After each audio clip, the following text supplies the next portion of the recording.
Imagine if all you need to springboard your idea into reality was at your doorstep. From innovative leadership to amazing, ingenious services and products that achieve great things, GlobalWIIN provides the opportunity to access mentors in areas that would otherwise seem impossible.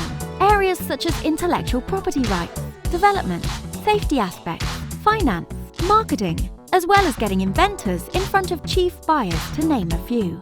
GlobalWIIN is an epitome of celebration that promotes empowerment, gender diversity, and inclusion in the world of invention and innovation.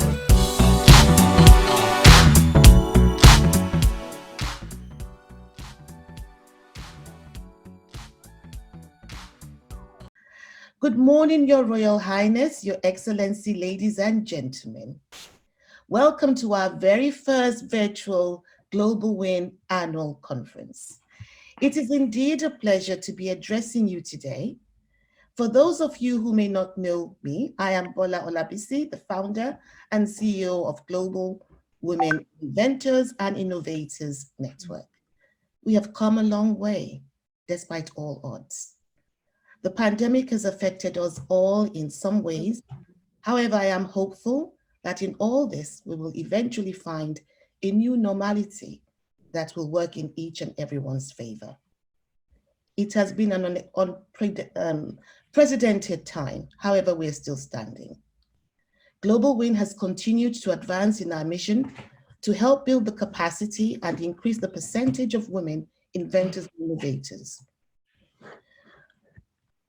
We went ahead and put the spotlight on incredible, ingenious women with an awesome independent judging panel at the end of 2020. It is so encouraging that they continue to give their time and expertise so generously under the chairmanship of Mr. Mark Sheehan, President of the Institute of Patentees and Inventors.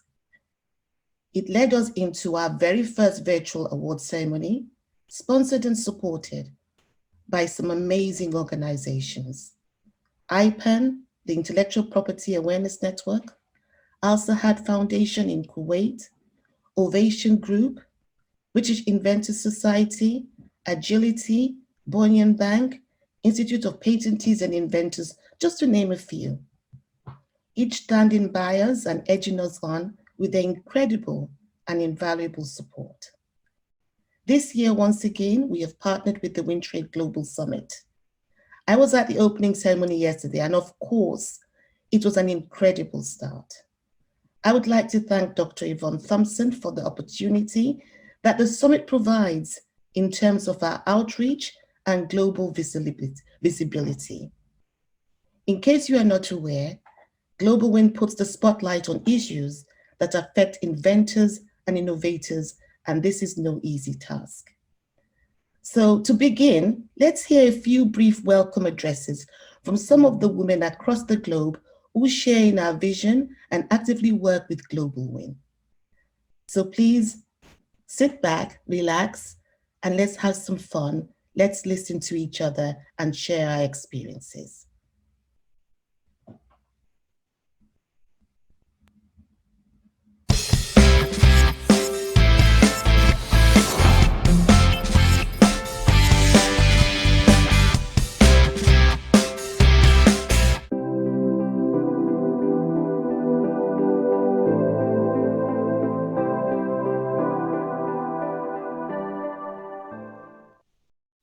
Good morning. Lovely to see you.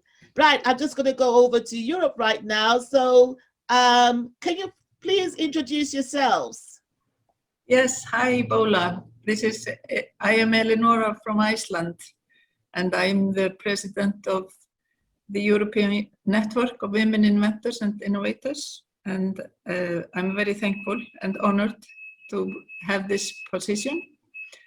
Nice to meet you, and I'm very excited about this conference today, and especially maybe to listen to what Mr. Ali Reza has to say. He's the president of International Federation of Inventors Association, so he has a lot of experience about inventors. Wow, all the way from Iceland. Thank you so much.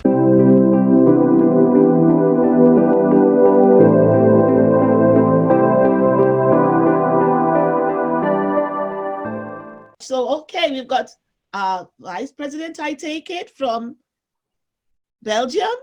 Yes? Yeah. Hi, everybody. Hi, Bola. Hi, Eleonora. Lovely to see you again. I'm so excited about this conference. It's going to be amazing this year, I'm sure, as it is every year. And you just keep stepping up that bar, Bola. It's just going to be wow. You've got such an amazing group of speakers, but I guess I better introduce myself first. I'm Gaynor Morgan, Vice President of the European Women's Innovators and Inventors Network. I'm really looking forward to listening to Valerie Casey on this innovation, because she's one of the top innovators, leaders, I would say, globally, and Walmart are especially lucky to have her, and so are we. So yeah, I'll be picking her brains for sure. Oh, wonderful. Well, thank you very much, women. It's so great to have you back on board. I wouldn't be able to do all of this work without you. So on that note, I just want to say thank you and looking forward to your input throughout this conference. Thank you very much. Thank you.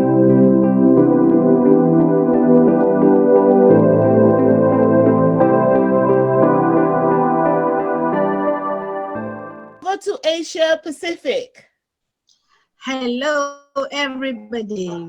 Welcome to the conference. We are from the Asia Pacific Women Inventor Innovator Networking.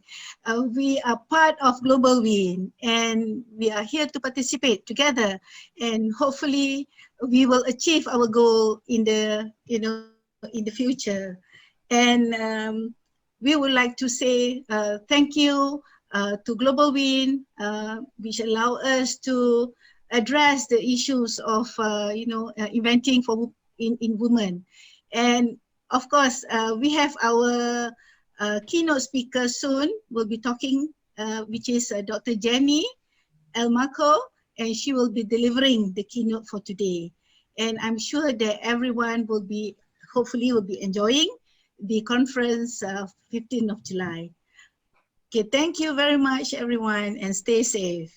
Thank you. And on that note, I'd like to say welcome, and we shall continue.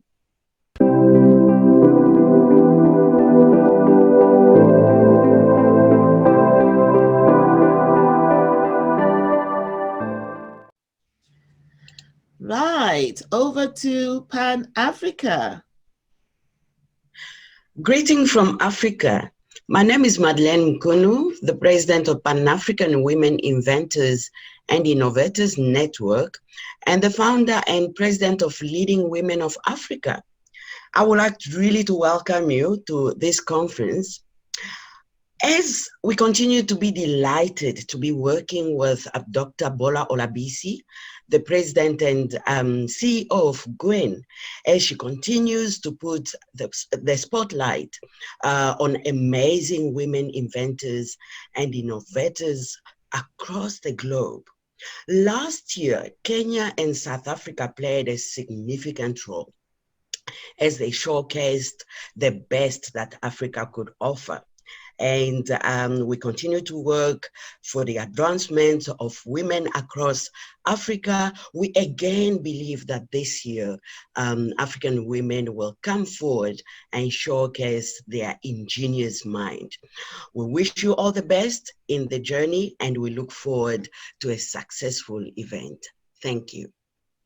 Thank you very much for that. Looking forward to your input throughout the conference. And of course, we hope you have a very worthwhile and rewarding time. And my greetings to all the brilliant, amazing women in Africa. Thank you very much. Thank you so much.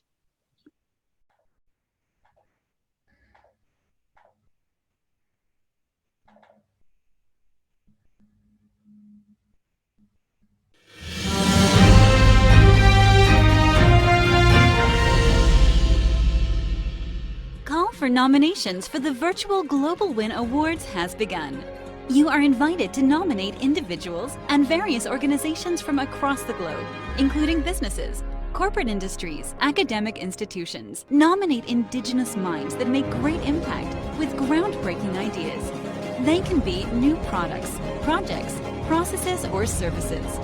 Necessity is the mother of invention, so visit our website to nominate today. www.globalwin.com.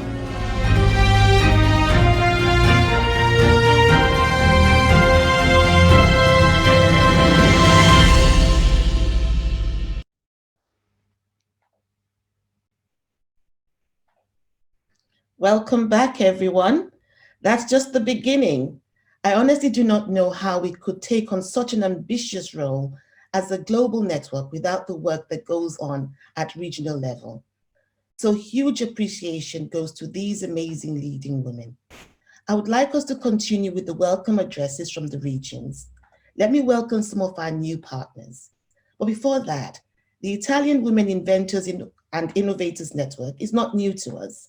We've been working for years together in partnership. However, I would like to welcome the new president of ITWIN, Professor Dr. Francesca Romana Fripaudo. A special shout out also to the Middle East Women Inventors and Innovators Network, MIWIN, under the chairmanship of Her Highness Sheikha Fadia Al Sabah, who is also a main partner and supporter of the WIIN Trade Summit. I believe she is there at the moment doing an opening address. She was there yesterday, but if at any time she does join us and we're able to get hold of her, we would certainly like to ask her to say a few words. But in the meantime— Hello, good morning, Dr. Bola.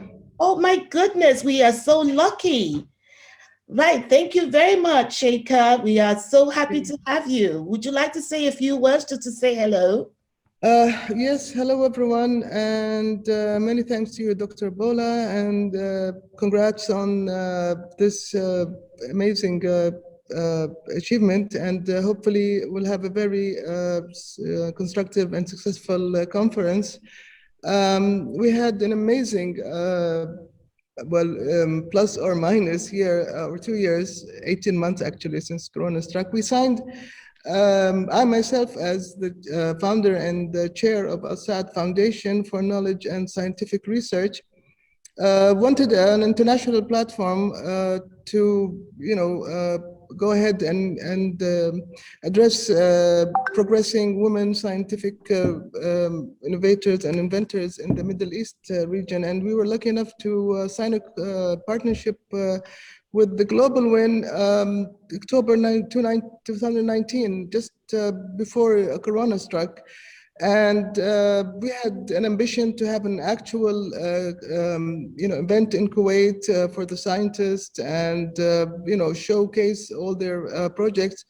But for months we were at standstill. We didn't know where to go. And then we put together a core group, and with the help of MIWIN, we managed to plow through and have it on a virtual basis. And we were very fortunate.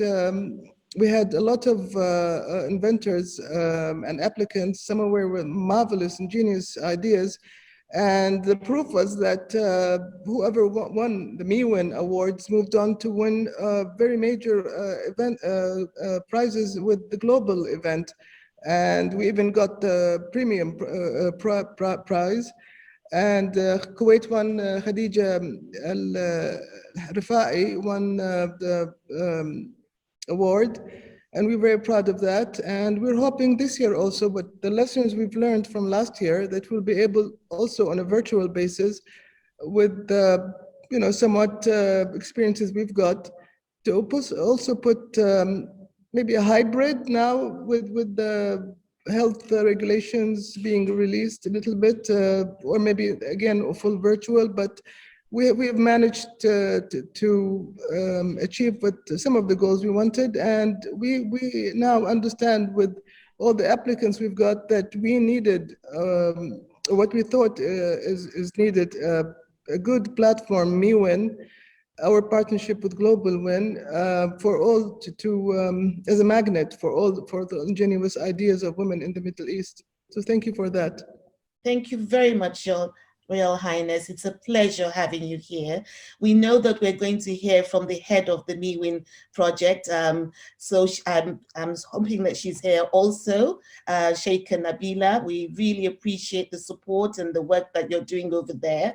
So of course, let's get on with it. Let's hear from some other amazing women during this welcoming address.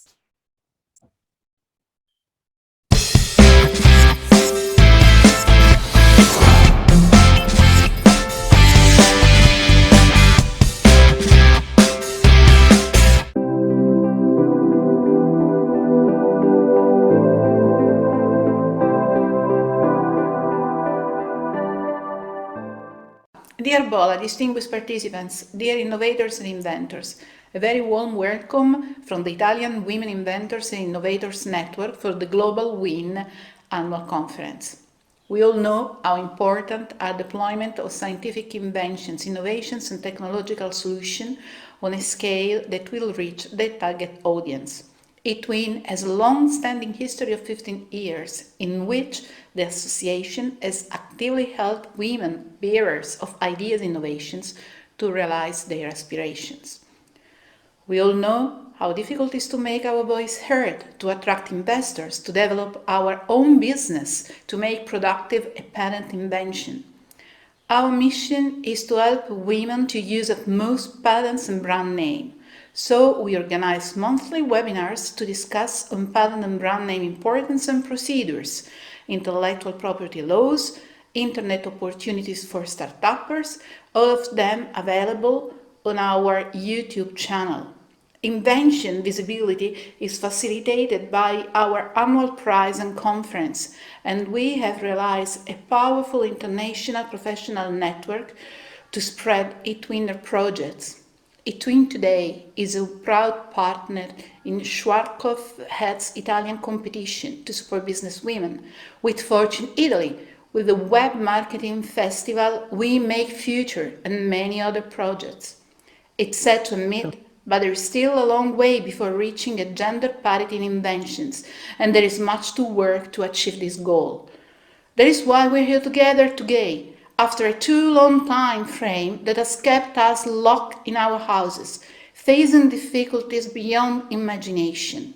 Science, technology, and innovations are indispensable for our response to a recovery from the actual crisis.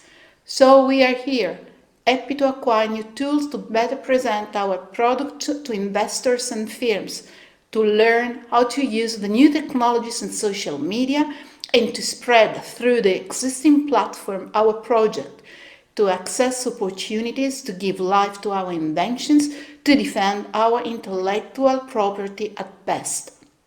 Finally, before we get started, I would like to express my sincere appreciation to Bola Owabisi, who wisely and with great skills led GlobalWIIN in these years and invited us to the conference today. We have a lot to cover today, so we really should begin. Ciao from Italy.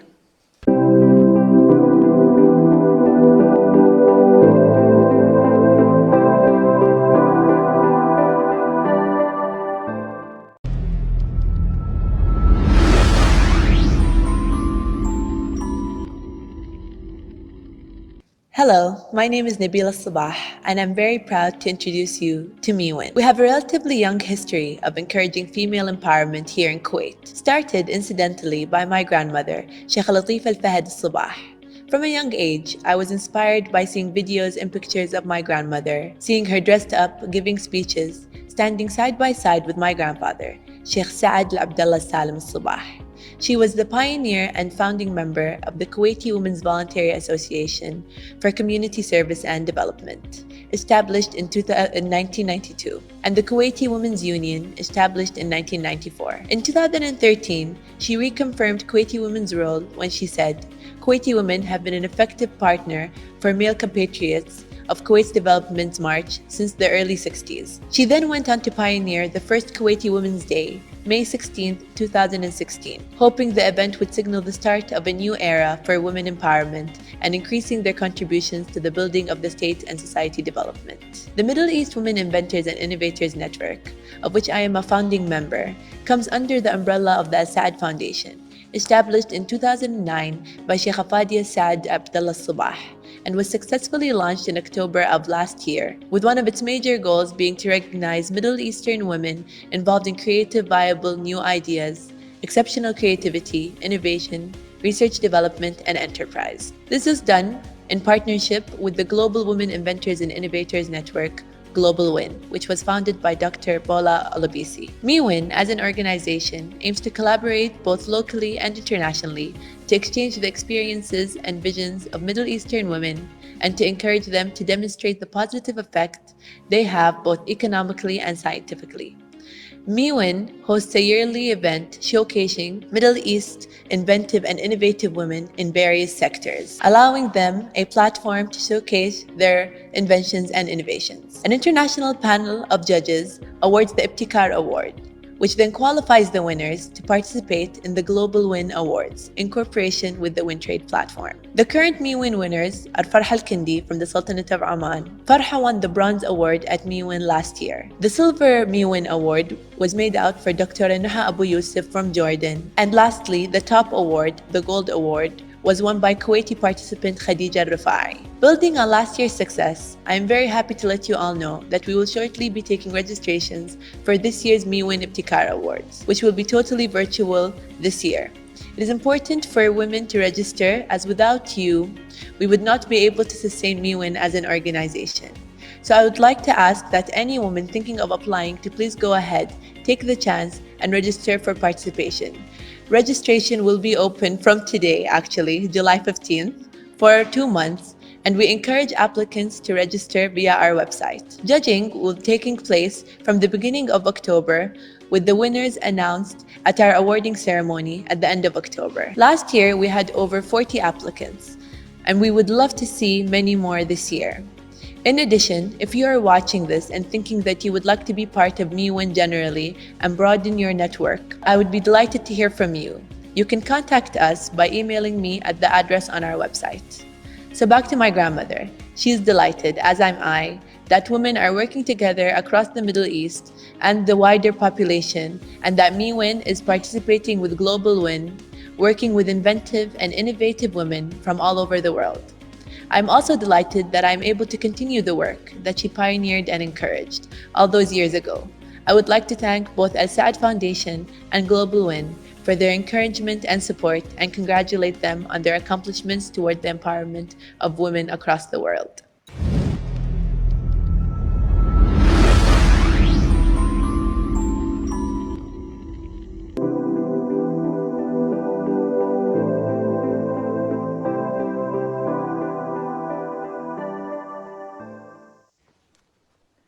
Good day to everyone, and what a pleasure it is to speak about GlobalWIIN and to acknowledge the wonderful work they've been doing in continent upon continent to bring to the forefront female inventors and innovators. And I'm so honored to be able to speak about the work that it's done in so many different areas and the work that Dr. Bola has been doing to, make sure that women are recognized for their innovation and invention.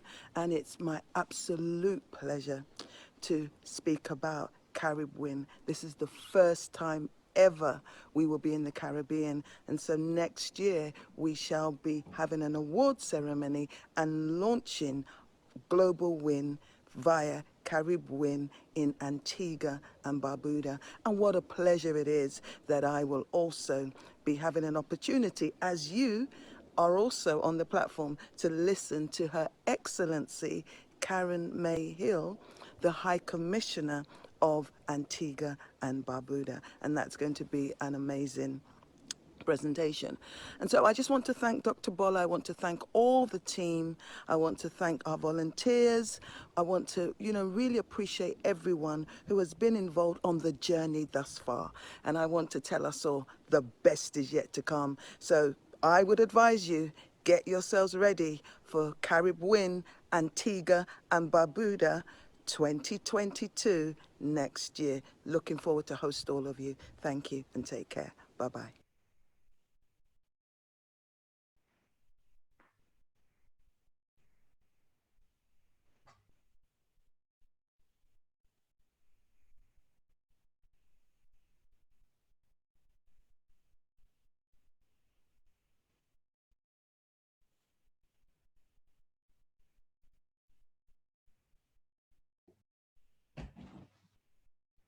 Right.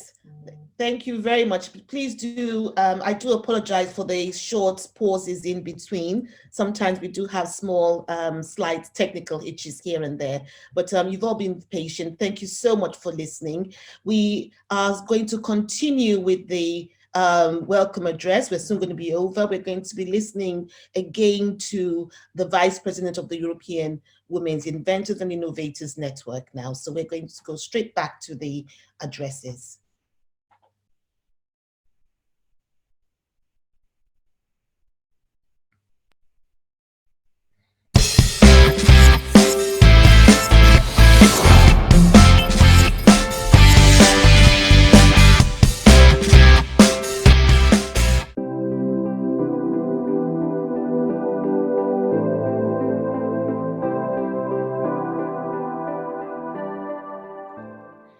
Ladies and gentlemen, I'm delighted to be here today to introduce the European Women's Innovators and Inventors Network, or GlobalWIIN for short.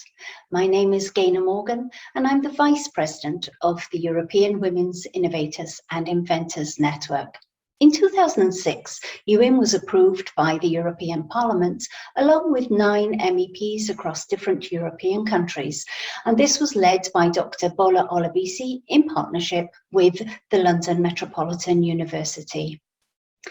The network has gone from strength to strength each year, proudly helping its members grow their ideas from drawing board to market in every sector, from a simple cooking device to the latest medical technology. Becoming a member allows you access to experts and mentors in the fields that you may require to help you develop your idea, business, or product further. It hosts a platform for the exchange of knowledge in the areas of intellectual property, for instance, access to grants and finance, international equity and commercialization, routes to market in existing and emerging new markets. The European Women's Innovators and Inventors Network. They also hold networking events where members can network with like-minded people, experts in their field. It's an opportunity to travel and meet other global members, as GlobalWIIN is part of the Global Women's Innovators and Inventors Network also. Our mission is simple. It's to help people from any stage of their development to reach their goals through mentoring, education, and support. Join us now and find out how we can help you. If you know somebody who's got a great business or product idea, we encourage you to nominate them for this year's awards. Every year, GlobalWIIN, they host awards for people to use this platform to get forward with their ideas and business. On behalf of our president, Eleonora Inga Signer-Dortier, and the European Women's Innovators and Inventors Network, I'd like to thank Dr. Bola Olabisi for her continued commitment and passion in pushing the boundaries to support the GlobalWIIN members. Thank you and goodbye.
So it's basically the reinvention of the claw clip. The bad thing about the claw clip is that it has really long teeth, so it digs into the back of your head and is really painful, and also it tends to slip and you have to keep reapplying it. And also it's quite ugly because you can see the spring in the back here. So what Lindsay and Shelley have done is they've recreated this product called the Lindsay clip. The really great thing about it is that it has two springs over here, and they're both covered by this flat back, which comes in lots of different designs, which means that you can lean back on it and it won't hurt because the teeth are flat back against each other like this. So now I'm just going to show you a quick demo of the difference between the claw clip and the Lindsay clip. The claw clip, as you're placing it in, straight away it slips out, and also it digs into the back and it's really painful, and when I'm trying to take it out, all my hair is getting tangled in the teeth. But with the Lindsay clip, as I'm putting it in, I'm pulling it over and tightening it, it's super secure and it's not going to fall out at all, and it catches no hair, comes out really simple like that. So the Lindsay clip comes in 3 sizes. This is the maxi one, so this is for fine hair and it really grips in all of the hair. I'll show you really quickly how to use it.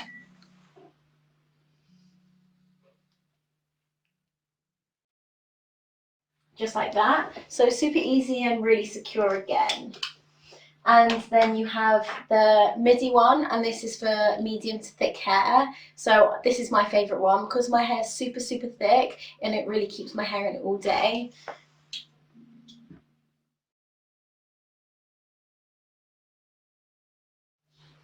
And then you've got the mini one, which is super cute, and you can do really fun little plaits and pop them to the side, or easily enough, you can just do something like this. So just clip away the front bits of your hair.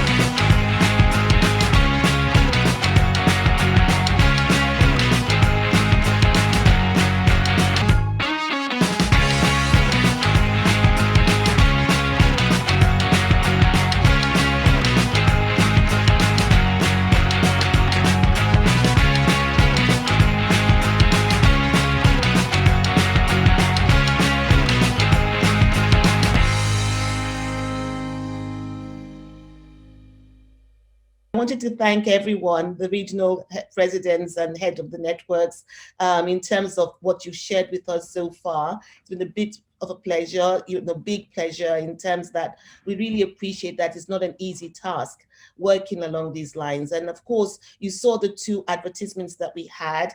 A big shout out to Dr. Oya Akman from Turkey, where you could see her designs with the glass products, with what she's been able to achieve. She's won so many awards because of those designs. So I hope you see that it's not an easy task to get your product from an idea and have it developed, and she's developed so many.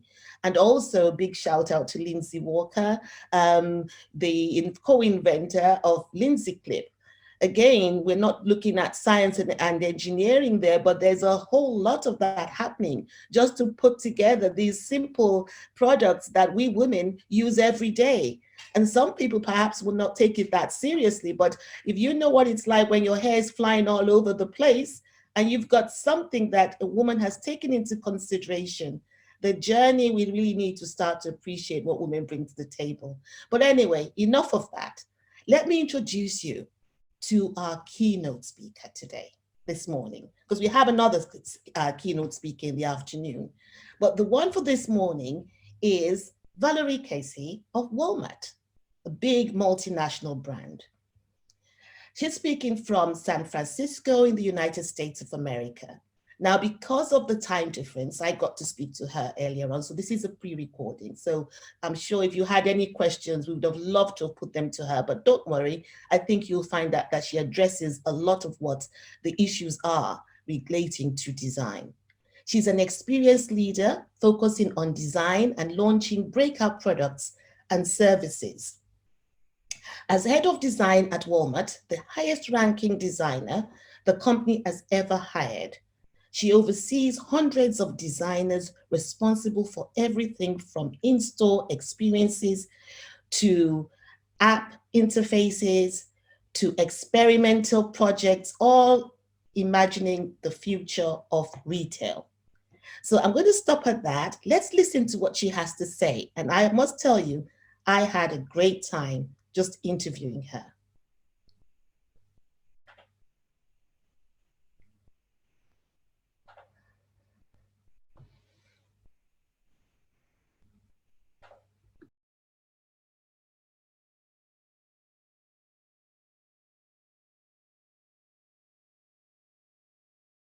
Was at your doorstep. From innovative leadership to amazing, ingenious services and products that achieve great things, GlobalWIIN provides the opportunity to access mentors in areas that would otherwise seem impossible.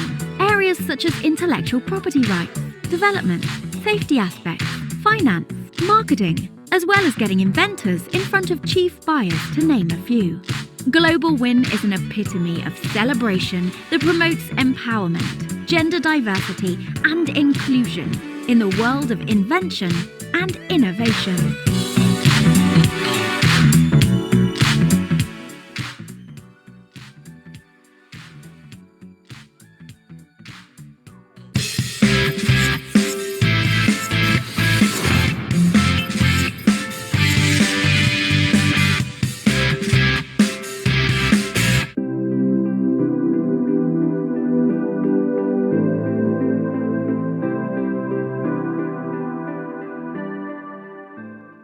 Thank you so much for the warm introduction. It is fantastic to be here at your first GlobalWIIN virtual conference. Dr. Olabisi, it is fantastic to be part of this, this great convening of amazing women and leaders. I'm delighted to be here to get the chance to share some of the things that I'm thinking about as an entrepreneur and an intrapreneur, and I look forward to continuing this conversation and hearing all of the amazing speakers and participants sharing their stories.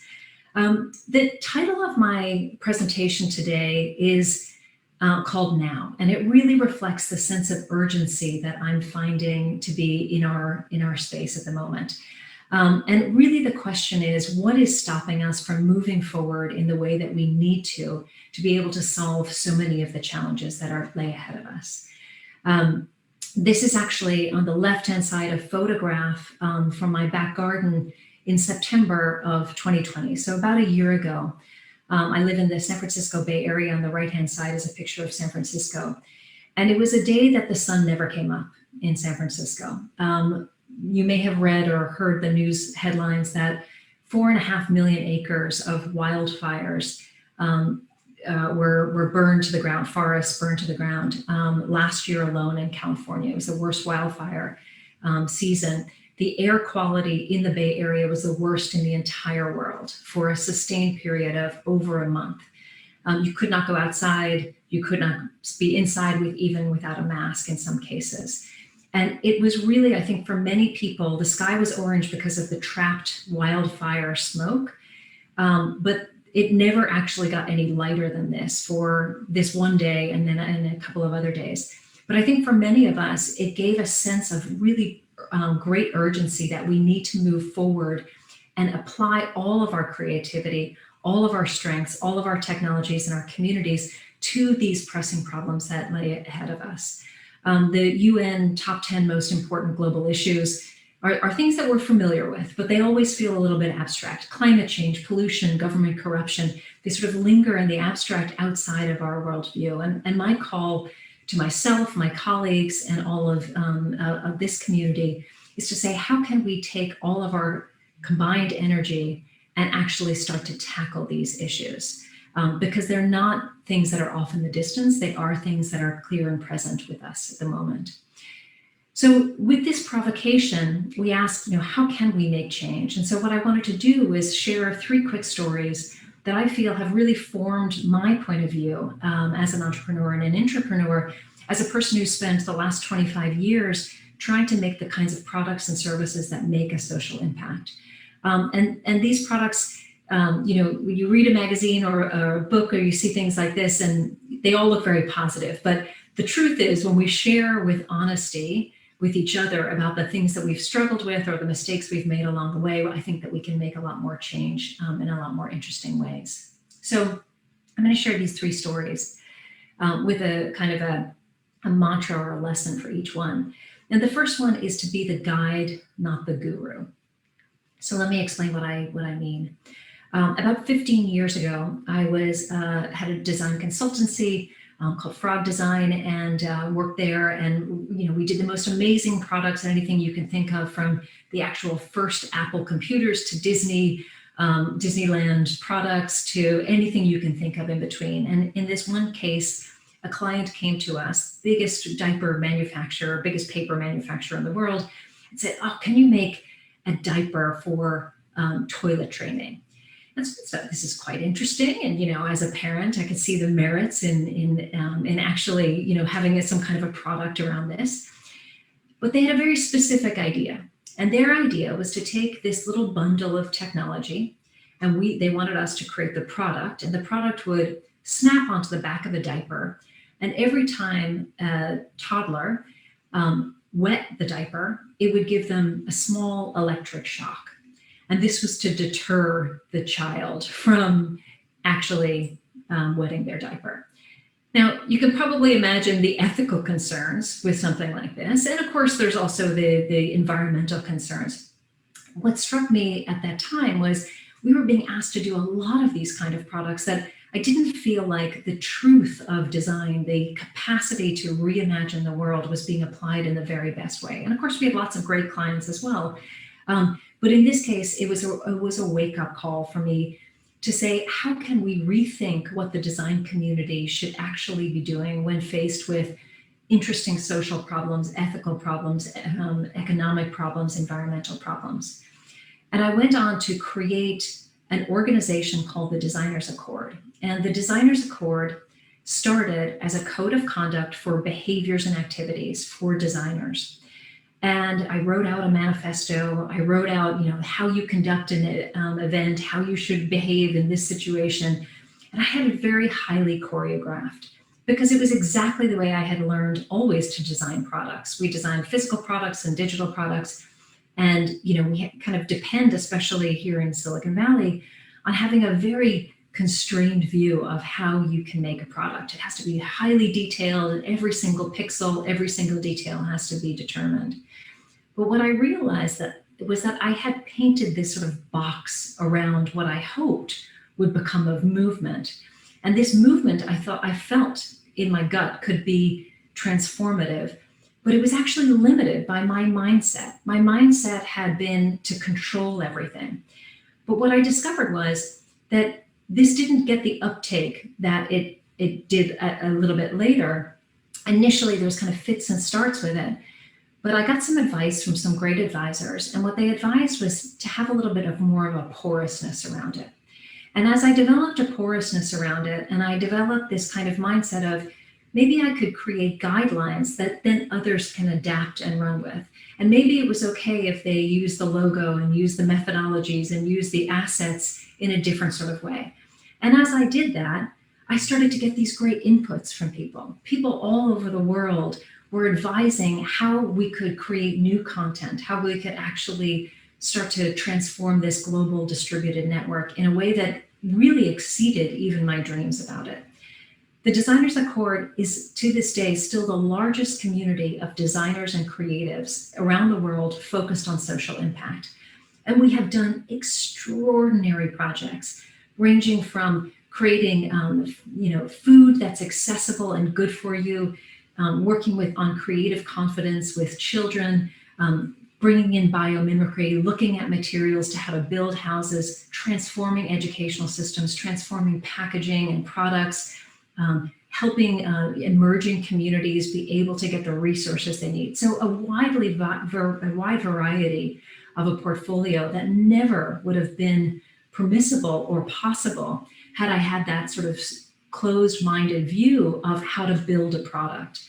And so by transforming this sort of mentality from this closed, fixed state to an open community, we were actually able to build this all around the world, to be able to influence the way that designers are taught, the way products are made. And the basic philosophy was that if we should share information, even in a highly competitive world, if we could share information, then we would never have the ability for a client or a government or whoever was funding a project to talk to anybody in the design world without having a conversation about social impact, environmental impact, and ethics.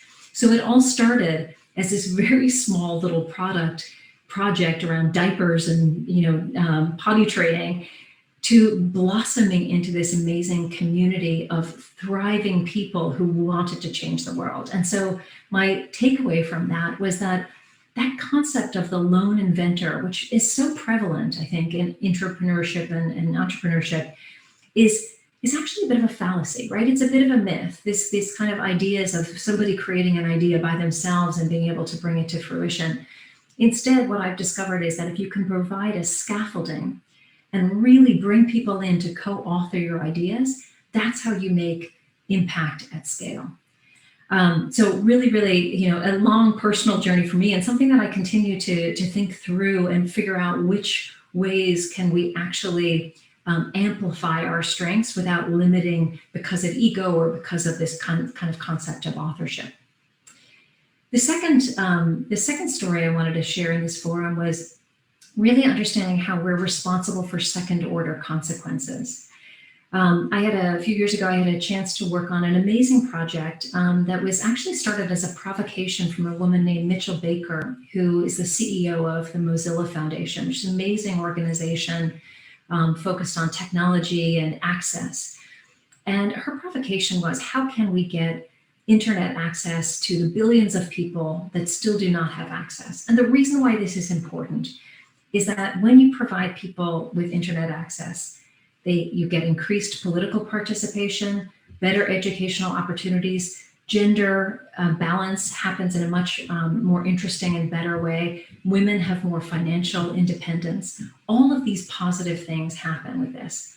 And there are definitely some projects that have occurred in the past where big companies have said, oh, we'll provide internet access, but they'll also, sell your data. And they'll only provide access to certain tools, so a constrained version of the internet. Then there are the big government programs, which can actually be really beneficial to communities around the world, but they take billions of dollars and many, many years. And so her provocation was, what if we could find entrepreneurs in communities around the world where these are especially challenging circumstances, and we could help them and support them to be able to create the kind of networks to make and provide internet access. And so we worked in Brazil and South Africa and India, 600,000 rural villages in India, in fact, that live on less than $1 a day, that have access to different kinds of television and things like this, but no internet access. And again, the positive social benefits are enormous. So we created ways to sort of open innovation toolkits. We took the World Economic Forum information, which is so rich and textured around this, and made it more digestible and shared that out. And then we worked individually with entrepreneurs to create not only the technologies, and the one on the bottom left-hand side of this slide is actually a handmade technology solution in India that was made in Mumbai with all technologies that were locally available, made by hand, that could actually take TV white space wavelengths and turned it into internet access, basically, for people in these little villages. And it could also be maintained by local people. So local communities were engaged in this. So it's all incredibly positive. And we called it the Equal Rating Innovation Challenge, where people were having, we could bring in sort of this idea of access and dignity to everybody. The problem was that while we were doing this project, the Gates Foundation and the Mozilla Foundation did a research program where they realized that when people are brought into the internet, when they're given internet access for the first time ever, they have to be taught how to use the internet, how to search for things, how to protect their identity, how to protect their finances, how to make sure that they're not victims of fraud, how to discover different data-filled and truth organizations rather than just being victims of different myths. And in fact, this research study that the Gates Foundation and Mozilla Foundation did showed that there are about 50 skills that need to be learned within roughly the first month of having exposure to the internet. And if they aren't, then all of the social benefits, political participation, access to education, financial independence, gender equality, those things deteriorate. So in fact, getting internet access was actually now worse than the situation before. This is a classic example of what I would call a second order consequence. And the way I think about it is that when we're designing a system, and even, I think the work that we did with entrepreneurs was fantastic and world-class. And this was within our zone of control. So you think about an axis with time and space. Zone of control is what you often create as an entrepreneur or as a designer. You're sort of making something and you know the boundaries of that. But as soon as people start to use it, and start to use that product, all sorts of second order consequences are created. And this is what I might call the zone of influence. It far exceeds what we can control as entrepreneurs and as inventors. And so my lesson from this, an especially stark lesson, and in fact, we got the chance when we learned of this research, we got the chance to be able to share that with organizations and share it with our entrepreneurs so that they could inculcate this new training in addition to their technology and community solutions. So positive outcome. But had we not realized or had that research come out later, we never would have been able to mitigate the circumstances that had come with all of this new access that we had created. And so the lesson from this one is, from the start, designing for this zone of influence, the larger circle there, when people are actually using that product or service, that is actually what we need to do as entrepreneurs and inventors, because we have to imagine what the social implications are for any of the new technologies or products or services or environments that we're bringing in to the world. So it's a stark reality, and it's something that I think about all of the time, especially in my work at Walmart, where we have such a big global footprint, and we have to think about not just providing access and dignity and excellence to people, but what are the implications of actions like that. And then the third case study that I wanted to share with you is really what I've come to realize, especially with my work at Walmart over the last 3.5 years, is that the root of transformation is really trust. Walmart is an extraordinary organization. It's such a privilege to work in the community that is Walmart. We're the largest employer in the world. We have people everywhere, and yet it feels like a connected, amazing community. And Walmart's been around for 60 years. In that 60 years, really it started as a company that was purely focused on operations, lowest prices, really efficient supply chain. You go in there and you get your basics, and that was, a really excellent, at that time, a really excellent experience. But as the market has changed, as the world has changed, we've had to bring in more aspects to the way that we think about how to serve the public. And this is really the transformative journey that Walmart has been on for the last several years.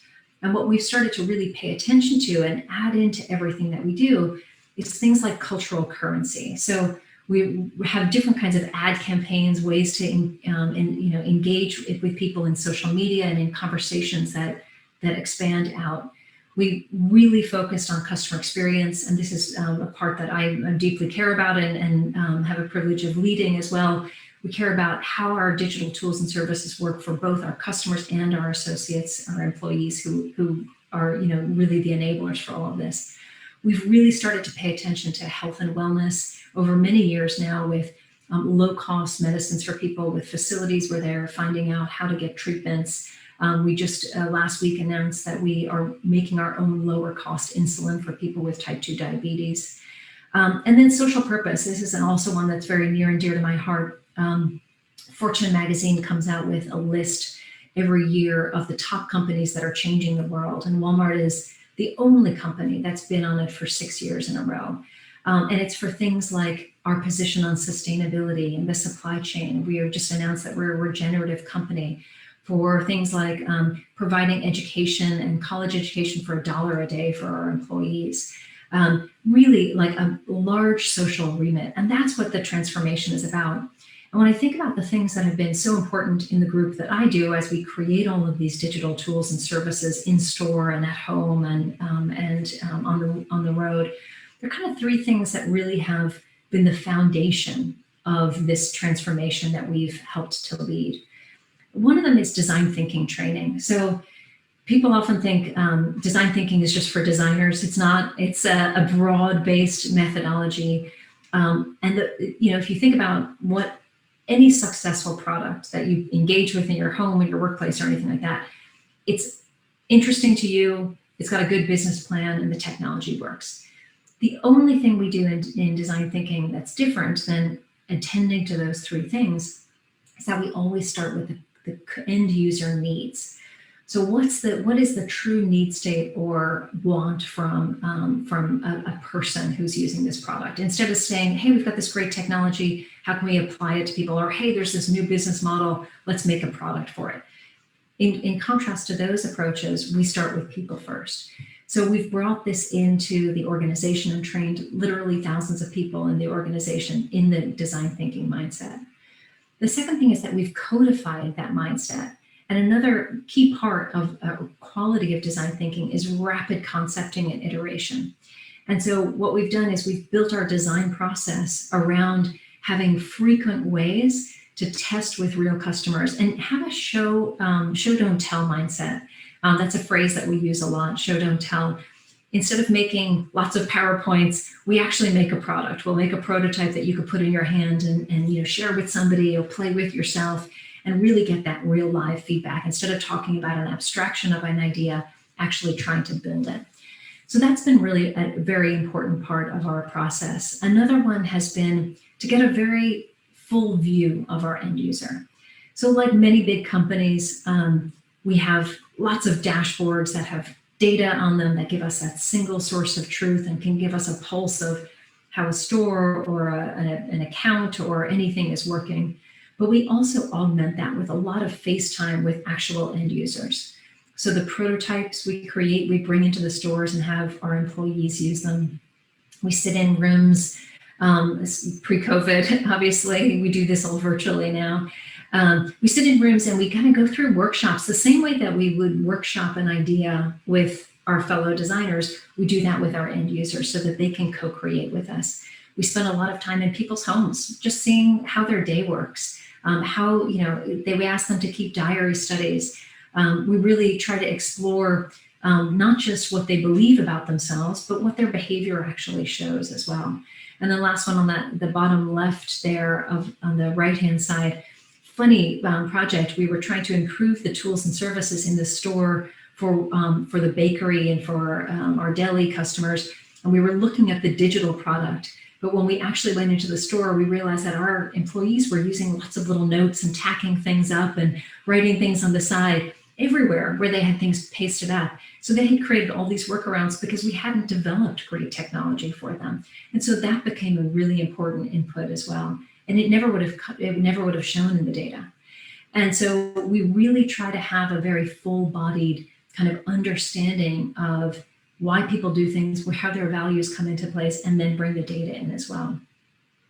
And then the third part of this transformation is really sort of this design system that we've created. So we are strong believers in access and dignity. And a lot of times a customer's tools, when you buy something online or you bank online, they'll all be great tools, but the employees have to use tools and services that are harder to use, a little bit more clunky. A lot of times they're things, enterprise tools are designed for a captive audience.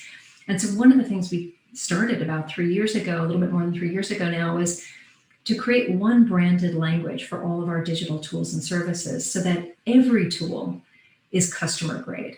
Everything looks and feels like something you download from the App Store so that you really have that dignity. It doesn't matter if you're changing the oil in a car, or you're making a cake in the bakery, or you're doing a money transfer for somebody, or if you're sitting in the corporate office and you're looking at a dashboard, or you're that customer that's on the app. All of it looks and feels the same. It all behaves the same. So that if you learn how to use one, you could use any of the others. And that means also zero training for people. And so it's just much more accessible. And this is a big transformative part of what we've done. It's also, we've made everything compliant for people of all abilities. the statistics around people who have different abilities from the World Health Organization is pretty staggering. You're leaving a lot of the market unaddressed if you're not creating tools that are accessible for people. Plus, there's a basic fairness issue there as well that we really care about. And so we've built this system so that we can really bring that sort of equity to everybody and access to everybody. But the last thing that I feel is the most important of all of these great things that we've done at Walmart to be able to extend our relevance and our brand and our resources to our full global community is this concept of trust. And this has been foundational for the work that we do. And there are really interesting neuroscientists who consult with us, a great one named Christine Comerford, who really helped me understand this. I'll paraphrase it. There's a basic concept of the neocortex, which is the front of your brain, where all of the kind of ideas and creativity happens. And then in the back of your head, there's the reptilian brain, is what they call it. And when you're scared or when you're in a bad situation, you retreat from the neocortex to the reptilian brain. And it's impossible to collaborate. It's impossible to think of new ideas, to storytell, to imagine when you're in this scared state. And so with everything that is happening in the world, people are nervous, they're scared. So how do we create a situation and a context and a work environment that really is a community? And these three things, safety, belonging, and mattering, have become the key to developing trust with our teams so that we can continue to serve and imagine really extraordinary services and products for people around the world. The first one is safety. So enabling people feel like they're in a safe space so that they can take risks. Belonging, really feeling like you're part of a tribe, that you're part of some kind of community where the commitment is made to you and you make that commitment to that community. That's a really, really important one.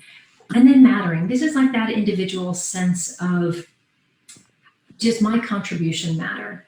Does what I bring uniquely to this team? I'm not one of hundreds or thousands or tens of thousands or hundreds of thousands, but what I do matters and it contributes to these. And when you bring these three things together, you develop trust. And when you develop trust, you keep people in that frontal cortex where they can imagine and be their best selves and be their most human kind of expanded selves. And so this one has been, I think, more so than any technology, any new process, any HR tools, any buildings you can build around the world. For me, the most important thing we can do is invest in that individual and build that trust so that we can have sustained excellence and we can really help people to be their best selves. And it translates obviously into business success, but what matters most is this sense of the individual as well. So 3 lessons: 1, co-creating for scale from the Designer's Accord.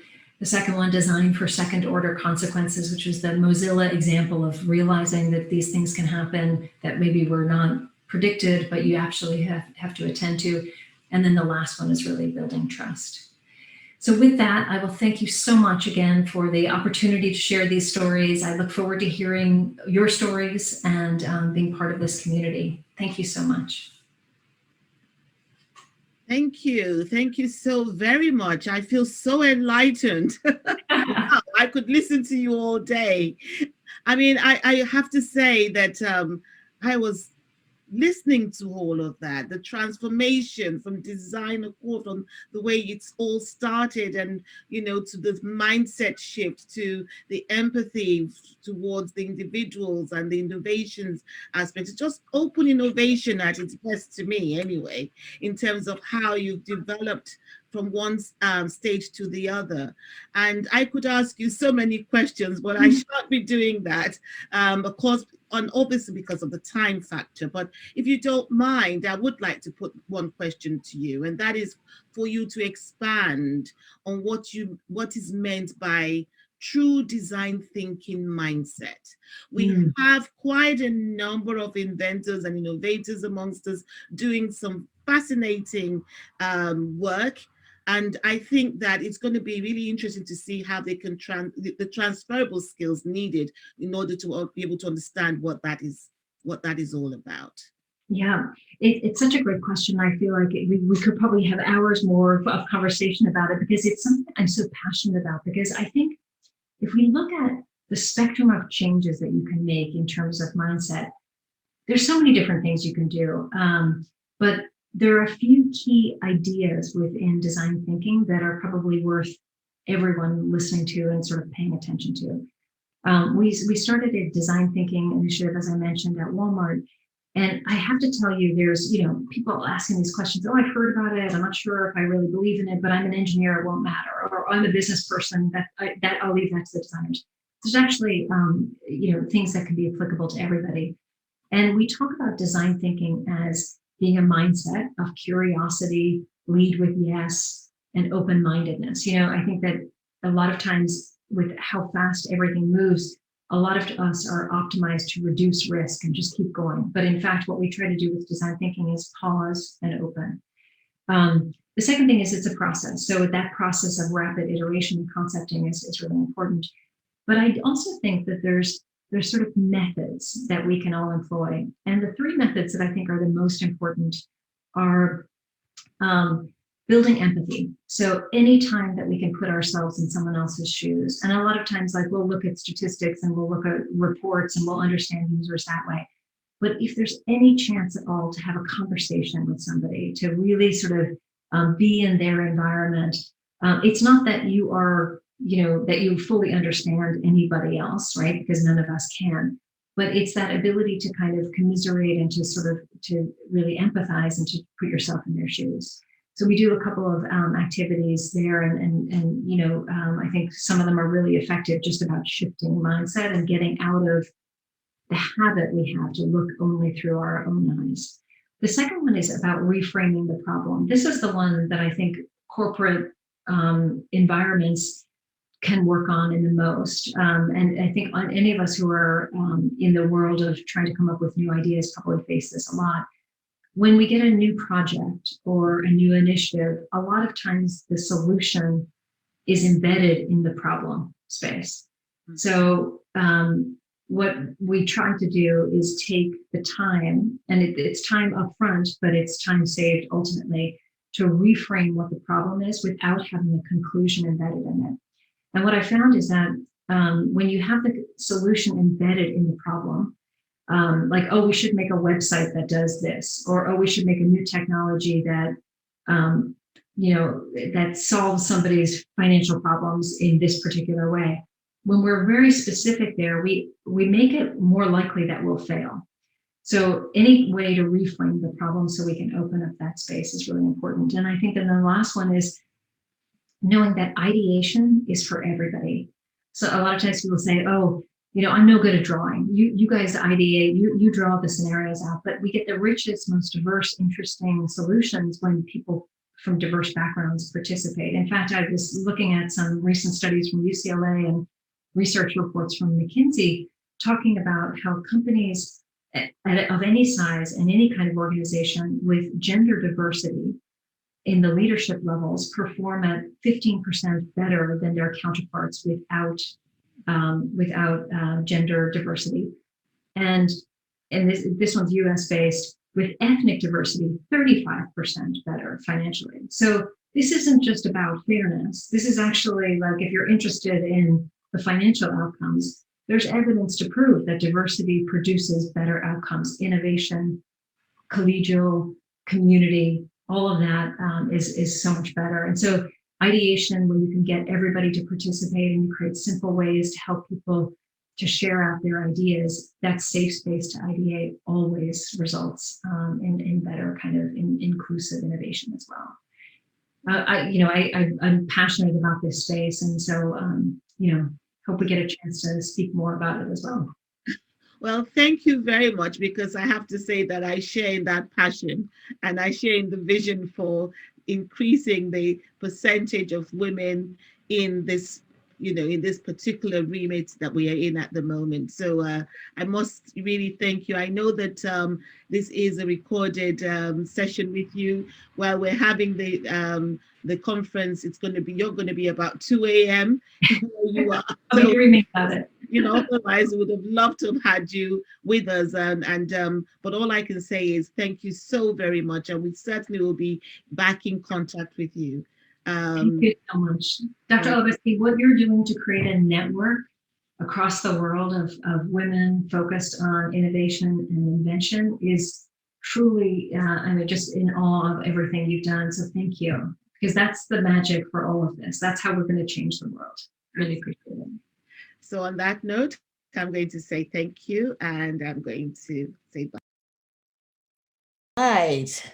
Thank you. Thank you so much for your time, for listening. Isn't she such an inspirational woman? I mean, the role of design in production, the whole transformation. I mean, I learned one thing, and that is that you have to start with the needs of the end user. So I must thank Valerie Casey for such an enlightening presentation and for sharing in her journey. And again, I must say it again, she's an inspiration. Right. Now we're going to go straight on to the next one because we're going behind in time. But I do have a little bit of sad news, just a tiny bit, because Mr. Ali Reza, that's supposed to be our next guest speaker, unfortunately is not able to be with us.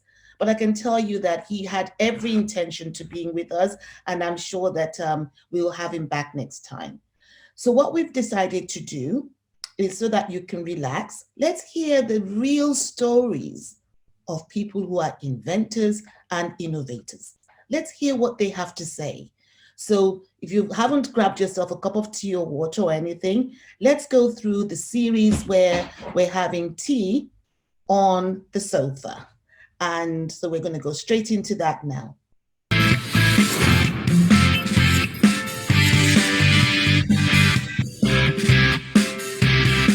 My name is Jennifer Lake, and I love design Bug Grip.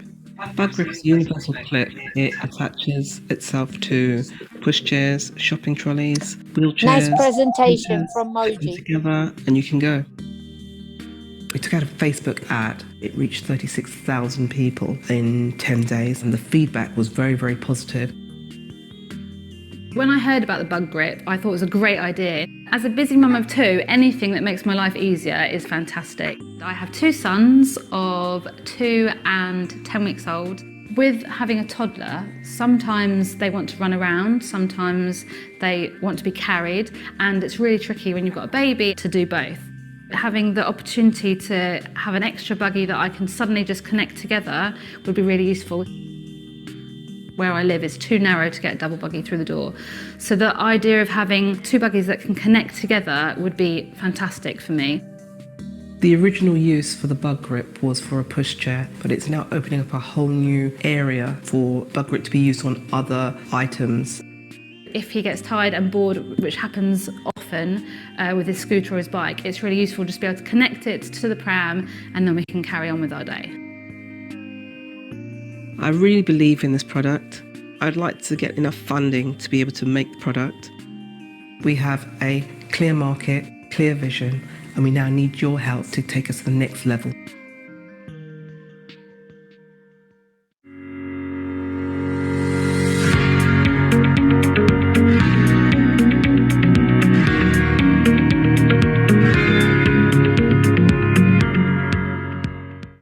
Hi, my name is Christina Ioannidis, and I am the CEO of Aquitude. We do customer and employee engagement, leadership, and training development, as well as consulting.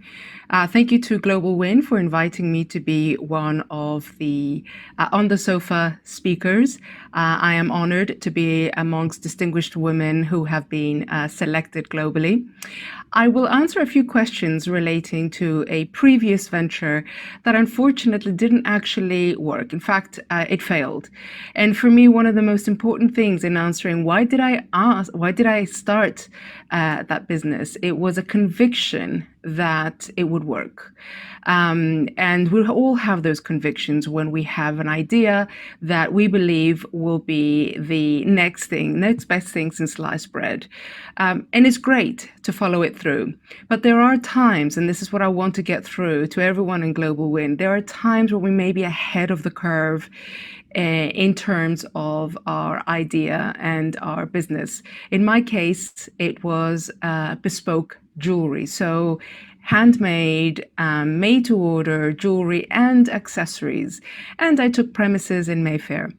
Now, I was ahead of the curve because the word bespoke didn't mean anything to anybody there then. And unfortunately, as with a lot of businesses, my business ran out of cash. So I had to declare it insolvent. 3 years of blood, sweat, and tears went up in flames.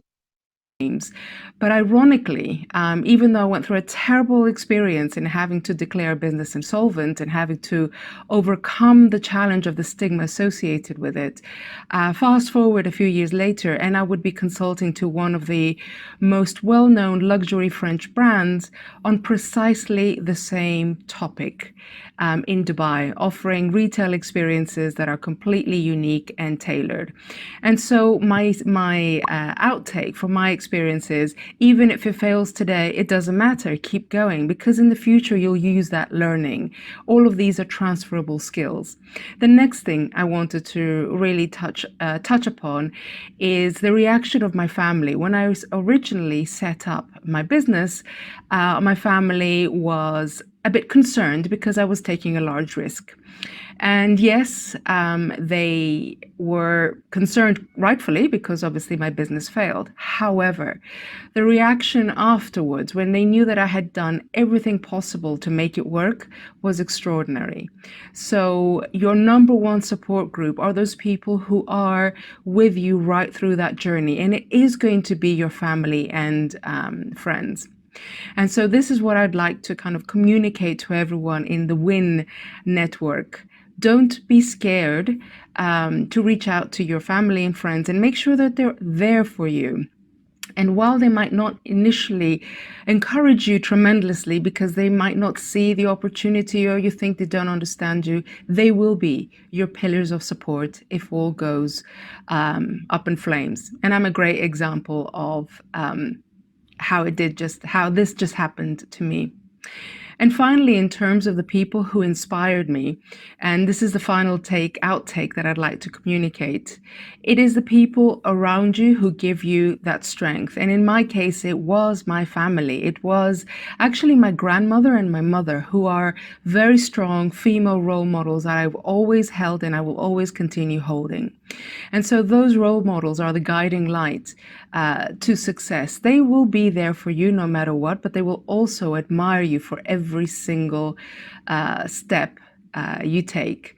So all the best for the future. I'm a GlobalWIIN supporter and hopefully we'll meet in person soon. Thank you very much.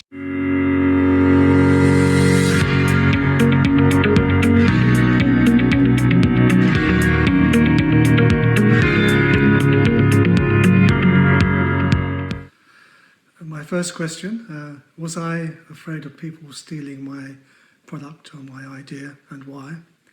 Yes, I was scared, but you need to be very careful that you don't get overly paranoid with that. It doesn't happen often. It's probably happened twice to me in 35 years of inventing. They don't normally steal from you earlier on. They wait for you to perhaps be successful, your product to sort of create the market. Then is the time they will probably steal from you. Maybe they'll copy it, and it does happen, but it doesn't happen often. I did get my revenge. I managed to stop one of them, and the other one actually paid me an out-of-court settlement and became a licensee later on. So it wasn't all bad. I didn't use a lawyer for that, but there was quite a complex period in my life. Some intellectual property anyway is automatic. Copyright and design rights are quite strong, so that just may be enough to protect your item. A lot of people just think, oh, I must get a patent, I must get a patent. Not everything can be patented, not everything should be patented. I mean, generally, if you have a product which, say, can be patented and you think it's got a great market and it needs protecting, and perhaps even more so if you think about licensing, then a patent would be probably a good move to make. But it has to have some quality. It's got to be something someone scored in the art, wouldn't have considered. It's got to be totally novel, and it's got to have an inventive step. If it hasn't got that, then it's unlikely you'll get a patent grant. I mean, there are also many other things in intellectual property. You kind of mix it up a bit sometimes. Maybe you don't want a patent, but maybe your design rights, maybe you register that, or maybe you want to bring it to market, so you register a trademark. Again, it may be there's something secretive or some know-how in the production of your idea which is difficult to back engineer, then that's enough to keep people away from it because they're not quite sure how you achieved it.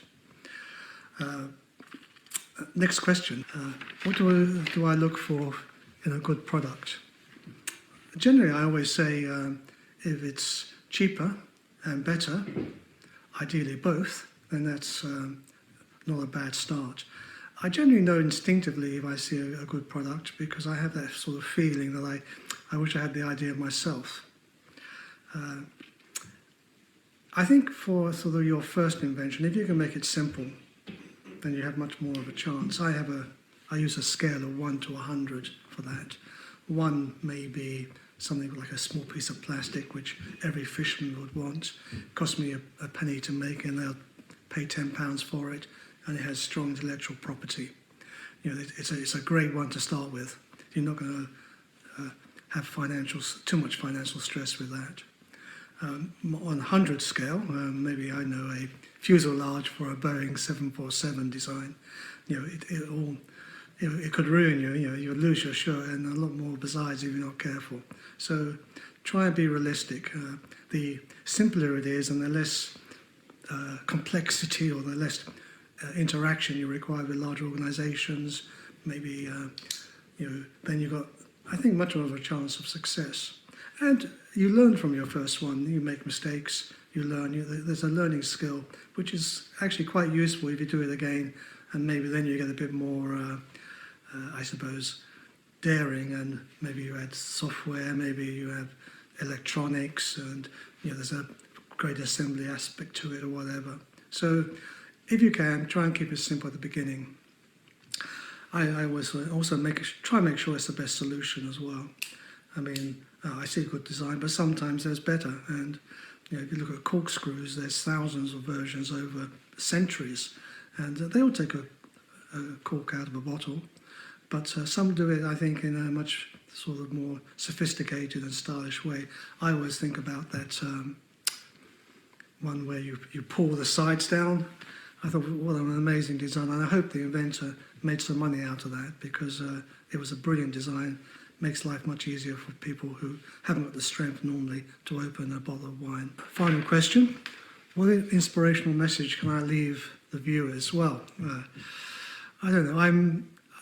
I love inventing. I think you should, if you can, try and have fun with it. I think whatever happens, it's interesting. It's an interesting journey and it's educational. You have every emotion, both good and bad.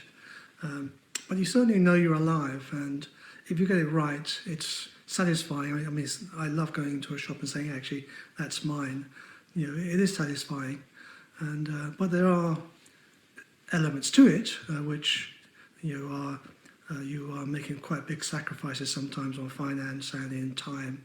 But it can all be worthwhile. And if you don't make it, it's still an education. Yeah. And that's it. I think finally I'd like to say thank you to GlobalWIIN for allowing me to do this blog. It's a great idea in a time like this. And keep safe, or as I say now, keep sane. Thanks very much.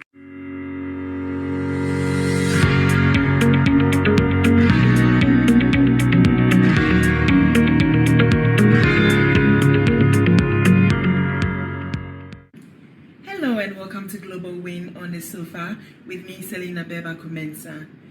I am the creative director and CEO of Selina Beb Designs. Selina Beb is a fashion brand based in Ghana, and we specialize in African-inspired clothing and accessories. Previously, we used to make just accessories, but in the past year, we've added clothes to our range. My first question is, what 2 things did I first do when I came up with my business idea? So the first thing I did is to consult my sister. I normally talk to my sister whenever I have to make big decisions, or when I have some plans, I run it by her. So I spoke to my sister that I'm thinking of starting my own accessories brand. And I thought she was going to put me off and say, oh, you're crazy, you don't know anything about fashion. But she encouraged me. She said, why not? I think you can make it. You're fashionable, you love accessories. You should definitely try your hands at it. And that made such a big difference, because it gave me such a boost, because I wasn't sure of myself. I felt like, well, I have a law and communications background. I can't sew, I can't draw bags. Well, I can draw, but at the time I wasn't too good. So I felt like, oh, maybe I'll be a fish out of water. But that encouragement my sister gave me really helped a big deal. And I thought, okay, let me try it. And then the second thing I did was to find skillful workers that could actually bring my designs to life, because I had all these ideas in my head. I couldn't sew myself at the time, so I needed someone who could actually sew for me. I started with just accessories, like I said earlier on. So I set out to look for a bag maker, and it took me 3 months to actually find someone who could make me a bag close to the kind of quality I wanted. And yeah, after 3 months, I found someone. So those are the first 2 things I did when I came up with my business idea. My second question is, why did I think I would succeed in this business? I knew I was going to succeed in this business, actually, not to sound cocky, but somehow deep down within me, you know, I sort of had this strong edge that I'm going to do well. The reason I have this confidence, I mean, in hindsight, I'm like, whoa, the audacity I had, you know, where did I get off thinking I could do it, since I didn't have any fashion background? So the reason I think I was confident I was going to do it is because I was using African print accessories, in particular bags, for 4 years. I used to live in the UK, moved back to Ghana in 2008, and between 2008 and 2012, I used to buy these African print accessories, the bags, the jewelry and all that, and people would always stop me in the streets and say, wow, we like your bag, or we like this print accessory you're wearing. And people would sometimes want to buy them for me, and they'll ask me, did you design them yourself? Did you make them yourself? So I realized there was a market for it. So I knew people were going to like them. And because I'd been using them and I'd seen the faults that other designers were making, I was determined that mine was going to be of very high quality. I'm going to make sure that they're not substandard. They're very neatly and well-made products that people would just fall in love with, you know. And also, I am a trained communicator, so I knew that I have the gift of the gab, and once I start my business, I'll be able to communicate my product, I'll be able to market it as well, and really get people to buy into what I'm selling. Because first of all, I knew that I had taken care of good quality, which is what will bring your customers back over and over again. And also I knew that I'll be able to communicate my products well, I'll be able to market them well, and make them attractive, and also brand them well. It's all about branding as well. So I knew that with my communication background, I'll be able to do all these things, and then people will hence fall in love with the products, and I'll be able to have loyal customers that will stay with me for years and years and years. Lastly, my motivational message to everyone watching me is, if you want to start your own business, just take the leap of faith, start it. Okay, make sure that you're passionate about whatever you want to do. Think about it. Is it something I can make money from? If it's something you can make money from, definitely try your hands at it. Find some capital by saving, borrowing from family, and just start it. Start small, build up, and by the time you know, you're actually making it. Okay, so stay focused, be determined, and if you know that's what you really want to do, just persevere, and success will definitely be yours. I'd like to say kudos to the GlobalWIIN team, that is the Global Women Inventors and Innovators Network. You guys are doing amazing work projecting women entrepreneurs and women inventors, and we appreciate all the work you're doing. Thank you.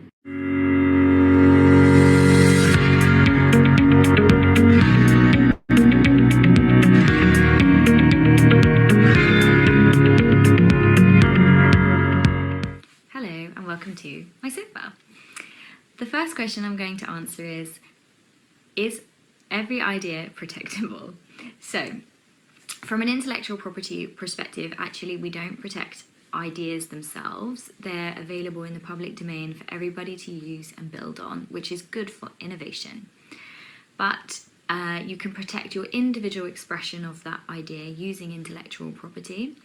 Some IP arises automatically once you've expressed the idea in tangible form, so you need to actually write it down or do something with the idea.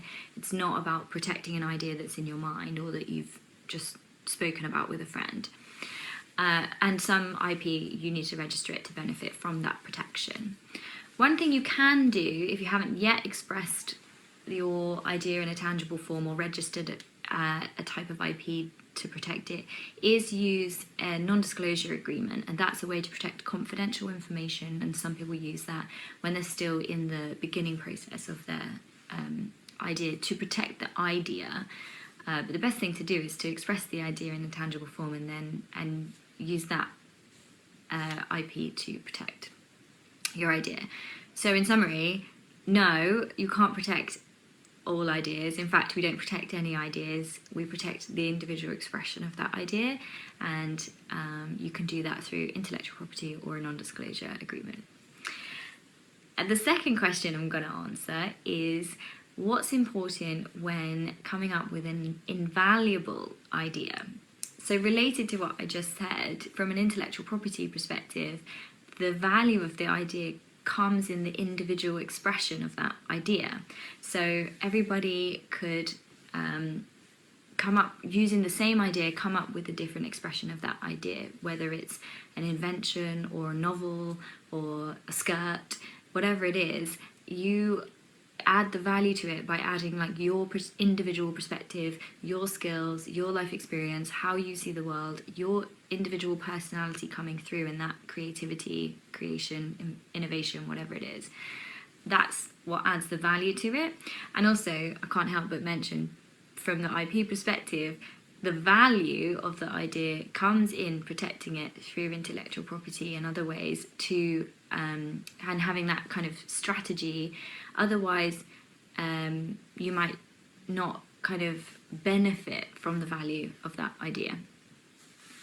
So finally, my message to GlobalWIIN and the GlobalWIIN community, I just want to say that from talking to friends and colleagues, I feel that there's a lot of pressure on women right now to be super productive and overachieving. And I just want to remind you that we're in the middle of a global pandemic, and if you didn't get out of bed today, that's also fine, and don't be hard on yourself, especially if you have childcaring responsibilities and your projects are on hold. Don't feel guilty. You know, it's just a time when we have to take things, surrender, and go with the flow, and don't give up, but don't be hard on yourself, and don't feel guilty if other things are taking precedent right now.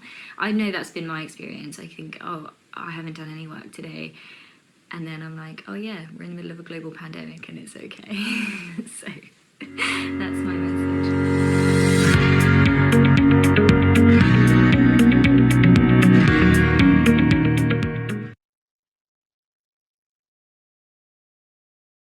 Hello, everyone. Greetings to you wherever you are in the world. I hope that you're safe and well. My name is Denise. In artist circles, I'm known as Aisha Denise, and I have the honor of being a GlobalWIIN award recipient and alumni.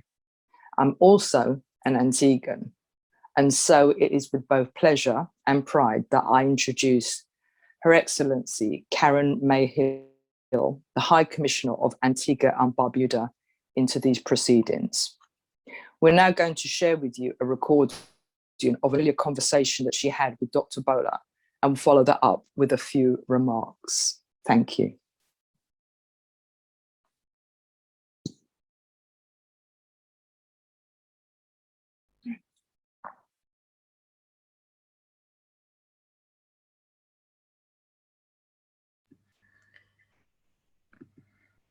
Please do bear with us.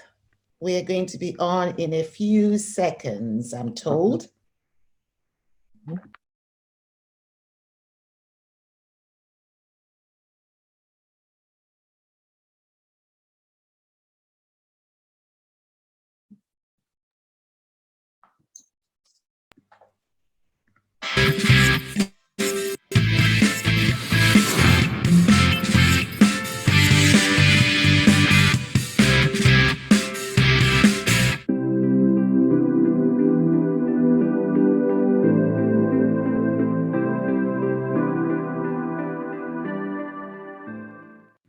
Good morning, Your Excellency. Thank you so much for accepting to join us this morning. It's an absolute pleasure to see you and meet you again.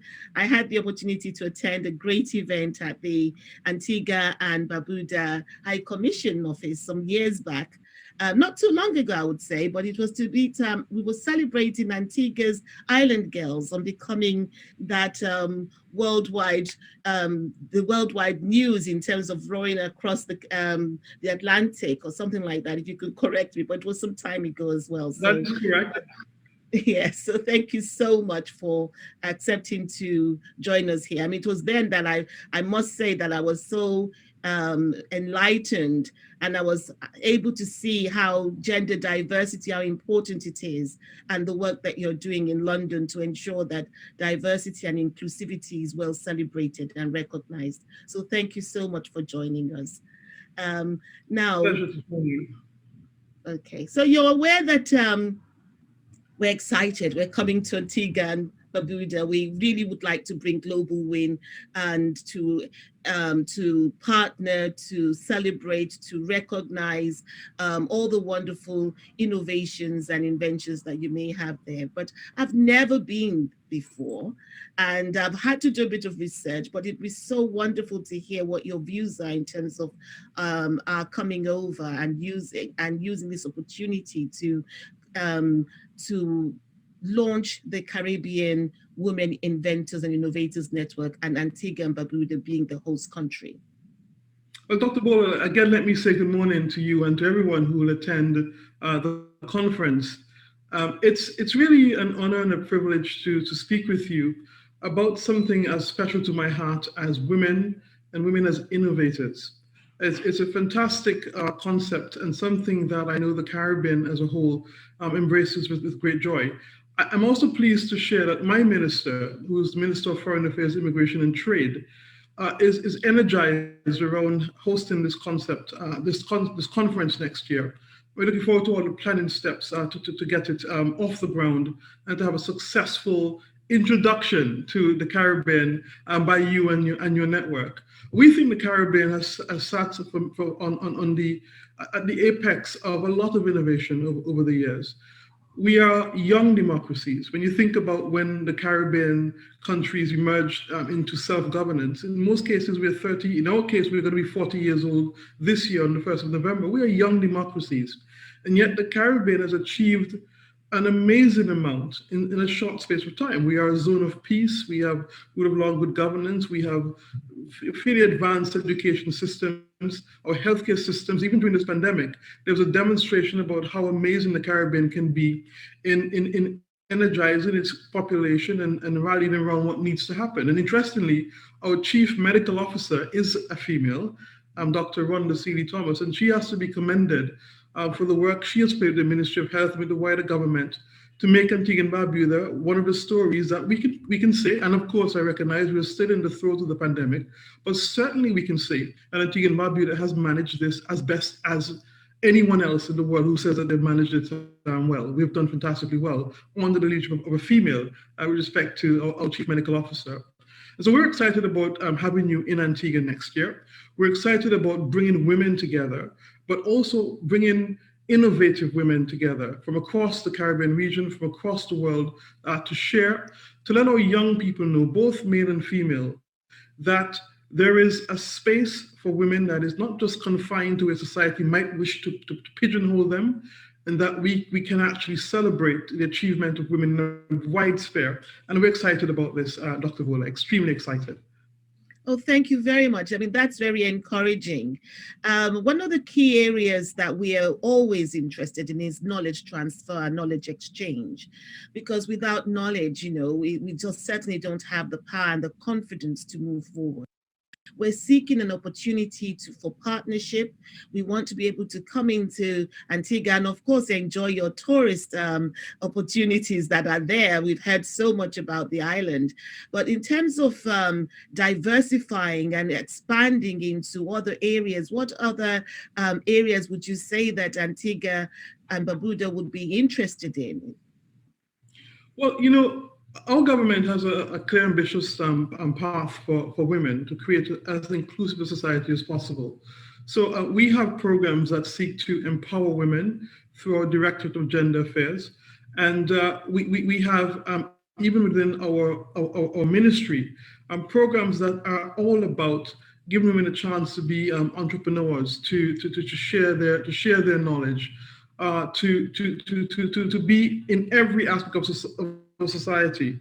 We're interested in building capacity in critical sectors that are important to our country, and women are playing a vital role in many of our major organizations, whether it's in the Senate, it's in the Parliament, upper or lower house, whether it's in the police force, whether it's also in science. We see women throughout the Antigua and Barbuda society holding positions of power and that influence policy. Of course, we recognize that our population is largely made up of women. And I think in most countries, women tend to be a larger percentage of the population. And if we are going to really have sustained development, we have to bring women into the center of our development discussions. And we recognize this. And so we are keen to ensure that women overcome the many challenges, Dr. Boyle, that at times make it a little bit more difficult for them when they juggle children and homes, and are pigeonholed into these types of roles, but not given a chance to expand. That's why I'm High Commissioner. I'm the first female High Commissioner that Antigua has appointed, and it's a sign that our government and our people are really interested in seeing women hold and occupy these types of positions. So we've got to make sure women have access to finance. And I know under our entrepreneurial programs, the government has prioritized making that sort of microfinance available to women. We want to make sure women are trained as well in skills that they need to do the work that they want to do. If women want to be farmers, if they want to be lecturers at school, if they want to be whatever they wish to be, we want to make sure that our programs are there within the government to ensure that women can actually do these things. I mentioned the cultural and normative hurdles. Of course, we are in societies that are heavily based on systems that suggest that there are particular roles for women at times. And we do have to do work to continue to overcome those challenges, dealing with issues that have to do with gender-based violence and women being kept down and kept in their place by some sectors of our population. But overall, there is a strong recognition that women have a big part to play in our national transformation, and we see it in our government in the way that we have actually positioned women right across Antigua and Barbuda. And we are very much committed to SDG 5, which speaks about gender equality, to making sure that wherever we can in Antigua and Barbuda, there is policy that is inclusive and that allow women to be whatever they wish to be. And I'm living testimony of that, as with many of my colleagues. And I'll just say this really quick, Dr. Bola. We have a National Heroes program in Antigua.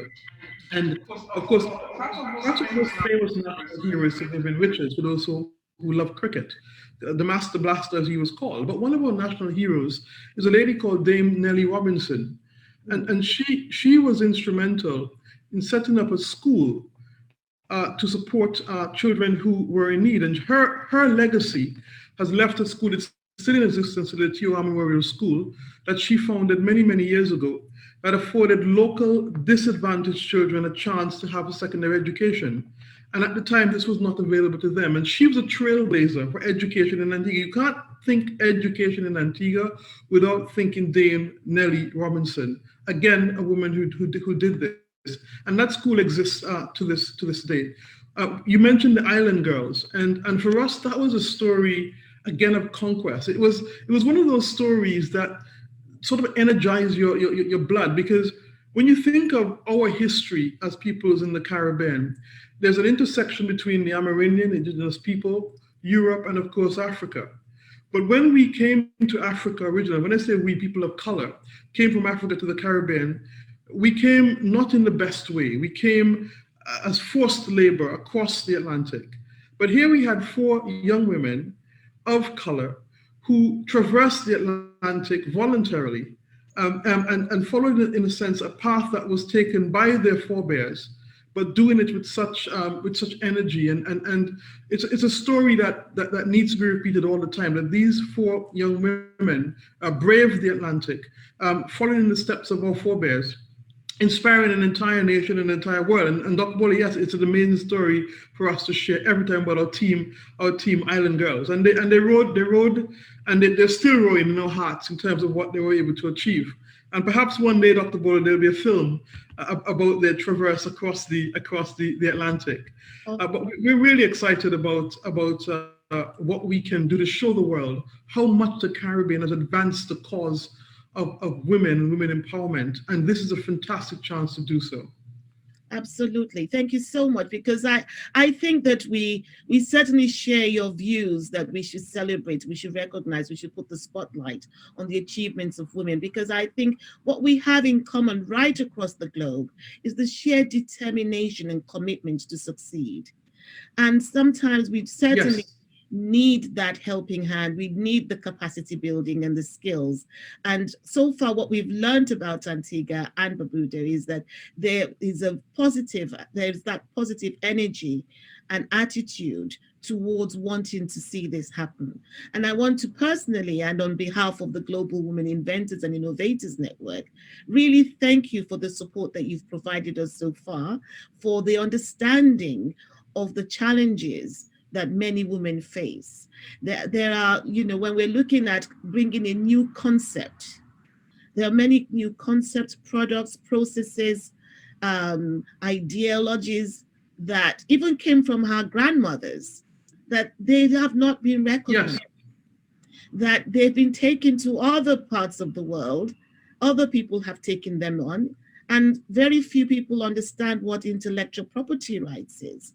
And so I was very encouraged when I realized that even to do business in Antigua, it's the Office of the Intellectual Property Office or something along those lines that I saw, which brings, and what I saw there was they're putting the spotlight on how important it is to have the ownership of those ideas that belong to you. But Dr. Bola, it's one of those areas that is very close to my heart, this issue of prospecting, because the Caribbean has been a victim of that very thing, where a lot of our traditional remedies, that are the old wives' remedies, we have persons who enter our shores, they ask, what do you do when you have a headache? What do you do when you have an itch? We say, oh, we use this particular plant, we use this particular bush. And then it's taken away and it's patented and then sold back to us. And we've actually passed laws to ensure that that does not happen anymore, that you cannot just come and take away this sort of plants and so on from the island without approval, because we recognize the value that a lot of these traditional remedies and this sort of knowledge is actually embodied in our elders and particularly our women. And so we have an obligation now to ensure that we don't lose these things that are valued. There are two things that I wanted to point out really quickly from how we are actually doing that, and not just with legislation. So our Prime Minister created an entrepreneurship fund, and there's a special carve out in that fund to fast track women, to allow them to be entrepreneurs, to develop their business, and everything from drafting the business plan. You come in with a great idea, but great ideas are not enough to make a business viable. So we support women in actually developing the business plan and shepherding them through the first few years where many businesses tend to fail.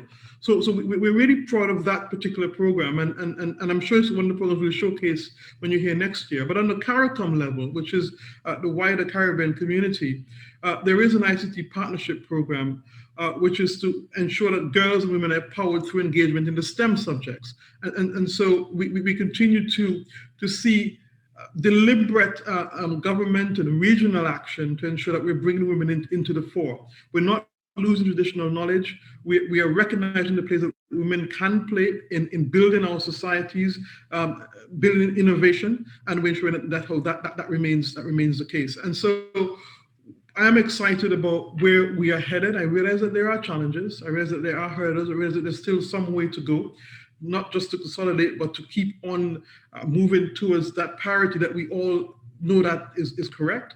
But we are well on our way to achieving that, and I'm proud of our Caribbean achievements where this is concerned. Well, thank you very much for that. I mean, I wouldn't want us to end without mentioning the support that we get from the men as well. We have a lot of male champions supporting us all the way. I must say that at some of our conferences, in fact, I would say every one of our conferences, we've always had a sheer amount of men playing huge roles in terms of ensuring that the gender diversity is number one on the agenda, and the support is usually there in order to ensure that we can participate at the level that we should be participating at. We're excited. We're looking forward to coming to Antigua and Barbuda. Thank you very much. I'm sure that there might be one or two questions for you if you're able to join us and stay with us. So on that note, I'd like to say thank you, and it's been a pleasure speaking to you. Thank you as well. Thank you, everybody, for that presentation. It's very important for us because it's the first time that the Caribbean has been included. So GlobalWIIN is now a part of the GlobalWIIN family, and I acknowledge Lola Olawalabisi for being the head of GlobalWIIN. The High Commissioner mentioned a number of things that are really important in terms of innovation. She spoke about the history of innovation with Dame Nellie, who was actually born in 1880. So literally 40 years after emancipation, women were taking a role in terms of innovation and invention. And she also spoke about the island girls, whose conquest was as recent as 2018, 2019. So there's a good history to build on. And whilst we're focused on Antigua and Barbuda, it's extended to the entire Caribbean region. Now, one of my tasks is also to give the closing vote of thanks. And what's very important is to acknowledge the role of Valerie Casey. Her presentation was critical to this discourse because it's a critical part of the jigsaw puzzle for women in invention and innovation, because often it's actually the end destination for some awards, not all, but for some innovations. And as part of that process, what she shared with us was absolutely invaluable in terms of understanding the need to put the end user in mind when we're developing our concepts and our ideas. And so it's really important that her presentation outlines so many of the steps, because that's where essentially many people are going. With regards to the vote of thanks, I thank Valerie Casey very specifically because of the role that she plays. And I think that's an important part that we acknowledge. But also Her Excellency, the High Commissioner of Antigua and Barbuda, as a new chapter in the GlobalWIIN story, and for being the inaugural Caribbean host to the concept of GlobalWIIN. And so it's a very exciting time, even in the midst of our challenging times that we find ourselves in now, that we have a new initiative, and GlobalWIIN is breaking new ground, which it continues to do. I'd also like to extend a very sense of warm appreciation to all of the regional presidents for all of their continued support and all of the work that they continue to do, and in developing the concepts and taking that out to the women that they engage with. And that's really a very important part of this process, because GlobalWIIN is very clear that it doesn't stand alone. It is as a consequence of these networks and these partnerships and relationships that it has built over the years, that it continues to move from strength to strength. And it would be remiss of me not to extend a thanks to Dr. Boller from all of us. I'm sure I speak on everybody's behalf when I say thank you, Dr. Boller, for showing initiative, for courage, for perseverance, for your own innovation, because GlobalWIIN is an innovation. And the fact that it's been going for over 21 years is a testament to the foresight that Dr. Boller had to create a platform for women to share their journeys of creation and completion and conclusion. So, Dr. Boller, on behalf of everybody, we really salute the hard work that you do, and we really appreciate the hard work that you do. And we do appreciate all the support that we get from the ground upwards. And I would also take this opportunity to wish all of the women who are involved on the journey of innovation to take something from the presentation that we were given today. Take words of wisdom, things that were shared. It was shared earlier that things don't always go smoothly, and that you can bounce back from failure, and that there's a great deal to learn from failure. One of our presenters did highlight that fact. So I think it's a very balanced perspective to have, because we all know it's not just about success. So thank you, everybody, for giving up your valuable time. We know how all-consuming Zoom presentations can be in the context of our current situation. So we do thank you for the time that you've allocated to be with us here this morning and to share these presentations. And on behalf of GlobalWIIN, I thank everybody and look forward to your continued participation, and certainly look forward to many of you joining us in Antigua and Barbuda next year in May 2022, and being part of the ongoing GlobalWIIN narrative. Thank you so much.